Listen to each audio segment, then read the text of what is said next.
दोस्तों ये कहानी दो ऐसी बेस्ट फ्रेंड की है जो एक दूसरे के बेटों को अपने प्यार के जाल में फंसा लेती है और दिन रात उनके साथ अपनी प्यास बुझाती है। लेकिन कहानी में ट्विस्ट तब आता है जब उन दोनों लड़कियों को एक दूसरे के बारे में पता चलता है। दोस्तों कहानी बहुत ही मजेदार है, इसलिए वीडियो में एंड तक जरूर बने रहना। वीडियो स्टार्ट करने से पहले दोस्तों मैं कुछ कहना चाहता हूँ। आपने हमारे इस चैनल को बहुत ही प्यार दिया है और आगे भी इसी तरह से प्यार बनाए रखना। लेकिन अभी चैनल पर स्ट्राइक आ गई है, इसलिए आपके भाई ने दूसरा नया चैनल बनाया है जिसका लिंक डिस्क्रिप्शन में और कमेंट बॉक्स में दे रखा है, इसलिए उसे भी प्लीज जल्दी से सब्सक्राइब जरूर करें। तो चलिए शुरू करते हैं। कहानी की शुरुआत में हम दो खूबसूरत लड़कियों को देखते हैं जो आपस में बेस्ट फ्रेंड होती है। दोनों लड़कियां एक दूसरे के बिना एक पल भी नहीं रहती थी। इनमें से एक लड़की का नाम मोना होता है जबकि दूसरी का लिसा था। दोनों लड़कियों की तरह इनके बेटे भी एक दूसरे के पक्के दोस्त थे। मोना के बेटे का नाम रोनी था जबकि लिसा का बेटा सेम था। वही अब इसी तरह से कुछ दिन बीत जाते हैं। मोना और लिसा की लाइफ में सब कुछ ठीक चल रहा होता है, लेकिन तभी एक दिन मोना के पति की मौत हो जाती है। इससे मोना बहुत दुखी थी क्योंकि अब उसके बेटे रोनी को संभालने वाला कोई नहीं था। वही लिसा के पति का नाम मैक्स था। मैक्स अपने बेटे सेम को रोनी का भी ख्याल रखने के लिए कहता है। इसी तरह से अब समय गुजरता जाता है। रोनी और सेम भी बड़े हो चुके थे और वो साथ में खूब एंजॉय करते हैं। दूसरी तरफ मोना और लिसा जब घर में बैठकर अपने बचपन की फोटो देख रही होती है, तभी सेम और रोनी भी घर पर आ जाते हैं और वो लोग साथ में बैठकर खाना खाते हैं जहाँ वो आपस में खूब सारी बातें करते हैं। बातों बातों में लिसा का बेटा सेम मोना के छोटे छोटे तरबूजों का मजाक उड़ाने लगता है, लेकिन मोना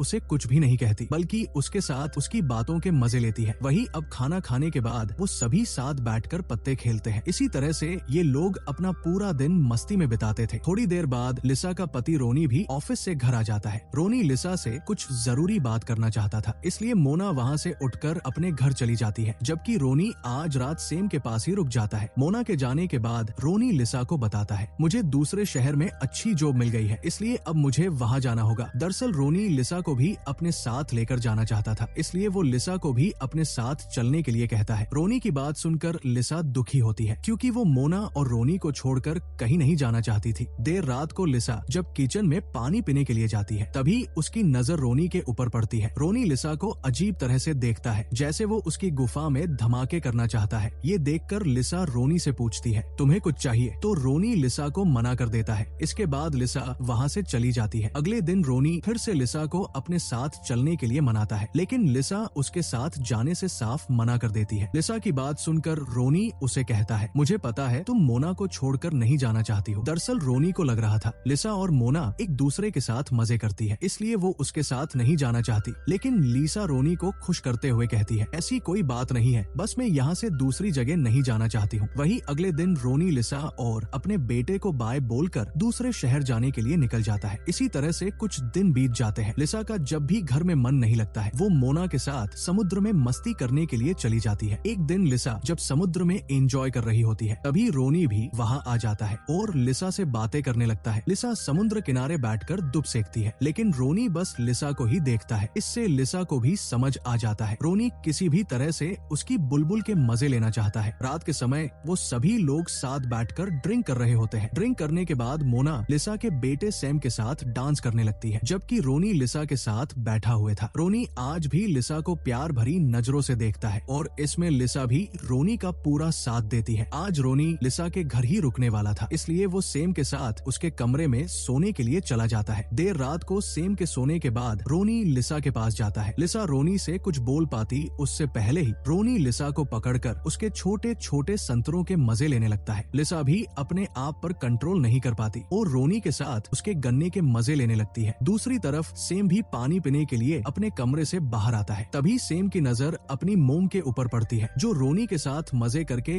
कमरे से बाहर निकल रही होती है। ये देखकर सेम को समझ आ जाता है रोनी उसके घर पर उसकी मोम के साथ मजे करने के लिए रुक था। ये सब देखकर सेम बहुत दुखी होता है और वो अपना मूड ठीक करने के लिए समुद्र के किनारे चला जाता है। अगली सुबह सेम मोना के घर जाता है। सेम का चेहरा उतरा देख मोना को लगता है सेम उसके डेड को याद कर रहा है, लेकिन सेम मोना से कुछ नहीं कहता है और उसे पकड़ लेता है। सेम की ये हरकत देख मोना जल्दी से सेम के पास से उठ जाती है और सेम को ये सब करने से मना करती है। मोना की बात सुनकर सेम उसे कहता है, कल रात रोनी ने भी मेरे मोम की गुफा में धमाके किए हैं। सेम की बात सुनकर मोना हैरान होती है और उसे विश्वास नहीं होता उसका बेटा लिसा के साथ ऐसा कर सकता है। वही सेम आज अपने घर नहीं जाना चाहता था, इसलिए वो मोना को आज उसके घर घर में रुकने के लिए कहता है तो मोना भी उसे वही रोक लेती है। रात के समय सेम को जब नींद नहीं आती है तो वो मोना के पास आकर सो जाता है। पूरी रात कंट्रोल करने के बाद सुबह सेम अपने आप को रोक नहीं पाता, इसलिए वो मोना को गर्म करने लगता है। मोना की गुफा में भी काफी दिनों से किसी ने धमाके नहीं किए थे, इसलिए वो भी सेम के छूने से गर्म हो जाती है। इसके बाद सेम मोना को पकड़कर उसकी गुफा की रेल बनाने लगता है। काम खत्म होने के बाद सेम जब अपने घर आता है तो लिसा सेम से पूछती है कल रात तुम कहाँ गए थे? तो सेम लिसा को सब सच सच बता देता है। वो मोना के साथ था और हमने भी वही किया जो तुम रोनी के साथ करती हो। सेम की बात सुनकर उसकी मोम को गुस्सा आ जाता है और वो सेम को खींचकर थप्पड़ मारती है। इसके बाद लिसा मोना से मिलने के लिए उसके ऑफिस में जाती है। लिसा मोना से कहती है मुझसे बहुत बड़ी गलती हुई है, लेकिन आज के बाद हम दोनों ऐसा कुछ नहीं करेंगे। तो मोना भी लिसा की बात मान जाती है। रात के समय जब रोनी लिसा से मिलने के लिए उसके घर आता है तो लिसा रोनी से अच्छे से बात नहीं करती है। रोनी हर बार की तरह आज भी लिसा की गुफा में धमाके करने के लिए आया था, लेकिन लिसा रोनी को ऐसा करने से साफ मना कर देती है। लिसा की बात सुनकर रोनी उससे नाराज हो जाता है तो लिसा रोनी की समझाती है हमें ये सब नहीं करना चाहिए, लेकिन रोनी लिसा की बातों पर ध्यान नहीं देता और उसे गर्म करने लगता है। तो लिसा भी अपने आप पर कंट्रोल नहीं कर पाती और रोनी के साथ एक बार फिर अपना पानी निकालने लगती है। दूसरी तरफ लिसा का बेटा सेम भी मोना के साथ अपनी रात रंगीन कर रहा होता है। इसी तरह से ये सिलसिला काफी दिनों तक चलता है। एक दिन लिसा और मोना जब साथ में बैठी होती है तो मोना लिसा को बताती है मुझे काफी दिनों बाद अच्छा लग रहा है, क्योंकि बहुत दिनों बाद किसी ने इतने अच्छे से मेरी प्यास बुझाई है। तो लिसा भी मोना से कहती है जो चल रहा है हमें उसमें खुश रहना चाहिए। वही अब रोनी और सेम को जब भी मौका मिलता है वो दोनों एक दूसरे की माँ के साथ अपनी प्यास बुझाते हैं। इसी तरह से कुछ साल बीत गए। रोनी अब अपनी मोना के साथ काम करने लगा था, जबकि सेम को उसके डैड ने दूसरे शहर बुला लिया था, जहाँ सेम को अपने डैड के ऑफिस में एक मेरी नाम की लड़की पसंद आ जाती है और वो उसे अपनी गर्लफ्रेंड बना लेता है। कुछ दिनों बाद सेम जब घर जाता है तो वो सभी लोग साथ बैठकर खाना खाते हैं। तभी सेम को मेरी का कॉल आता है, इसलिए सेम वहाँ से उठकर मेरी से बात करने के लिए बाहर चला जाता है। सेम को इस तरह किसी से बात करता देख मोना को अच्छा नहीं लगता है, क्योंकि मोना सेम को पसंद करने लगी थी। अगले दिन लिसा का पति रोनी भी घर वापस आ जाता है। रोनी अपने साथ सेम की गर्लफ्रेंड मेरी को भी लेकर आया था, इसलिए वो लिसा को मेरी से मिलवाता है। रात के समय सेम का जन्मदिन होता है, इसलिए मोना और रोनी भी सेम की पार्टी में आते हैं। मोना देखती है सेम मेरी के साथ डांस कर रहा होता है। ये देखकर मोना को बहुत बुरा लगता है और वो समझ जाती है मेरी और सेम का चक्कर चल रहा है। अगले दिन मोना लिसा को ये सब खत्म करने के लिए कहती है, क्योंकि सेम मोना को नहीं बल्कि मेरी को पसंद करता है और दूसरी तरफ मोना को भी रोनी की शादी करनी थी। तो लिसा भी रोनी को समझाती है और उसे अपनी पसंद की कोई लड़की ढूंढने के लिए कहती है। रोनी को लिसा की बातों से बहुत बुरा लगता है, क्योंकि रोनी तो सच में सेम की मोम को पसंद करने लगा था, लेकिन अब वो कुछ नहीं कर सकता है। कुछ दिनों बाद सेम मेरी से शादी कर लेता है, जबकि दूसरी तरफ रोनी को भी उसकी पसंद की एक लड़की मिल जाती है जिसका नाम जोया होता है। इसी तरह से काफी साल बीत गए। रोनी और सेम के भी बच्चे हो चुके थे। सभी लोगों को जब भी मौका मिलता है वो समुद्र किनारे मस्ती करने आते हैं। रात के समय सभी लोग लिसा के घर खाना खाने के लिए आते हैं, लेकिन मोना बहाना बनाकर वहाँ से चली जाती है। मोना को देखकर सेम भी बहाना बनाकर बाहर आ जाता है और दोनों एक कमरे में जाकर एक दूसरे का पानी निकालने लगते हैं। इसी बीच रोनी को भी ये सब पता चल जाता है, इसलिए वो जल्दी से लिसा के पास जाता है और उसके ऊपर गुस्सा करता है। रोनी लिसा से कहता है सेम अभी भी मेरी मोम के साथ मजे कर रहा है, इसलिए अब मुझे भी तुम्हारी गुफा में धमाके करने हैं। वो दोनों जब आपस में बातें कर रहे होते हैं तभी जोया और मेरी भी उनकी बातें सुन लेती है और उन्हें सेम और रोनी के बारे में सब पता चल जाता है कि वो दोनों कैसे एक दूसरे की मोम के साथ मजे करते थे। इसी बात को लेकर मेरी और जोया उन्हें छोड़कर वहाँ से चली जाती है। लिसा रोनी के ऊपर गुस्सा करती है, क्योंकि उसकी वजह से मेरी और जोया को सब पता चल गया था, लेकिन रोनी को इन सब से कोई फर्क नहीं पड़ता है, क्योंकि उसे तो बस लिसा की लेने से मतलब था। अगले दिन लिसा मोना से बात करती है और मोना लिसा से माफी मांगती है और उसे कहती है मैं सेम से प्यार करने लगी थी, इसलिए सेम भी कभी कभी मेरी प्यास बुझाता था, लेकिन मैं ये नहीं चाहती थी रोनी भी तुमसे मिले। वही अब लिसा भी मोना को माफ कर देती है और अगले दिन वो सभी लोग समुद्र में एंजॉय करने के लिए जाते हैं। और इसी सस्पेंस के साथ इस कहानी का यही अंत हो जाता है। दोस्तों, अगर आपको हमारी वीडियो देखना पसंद है तो चैनल को सब्सक्राइब और वीडियो को लाइक जरूर करें। Thanks for watching.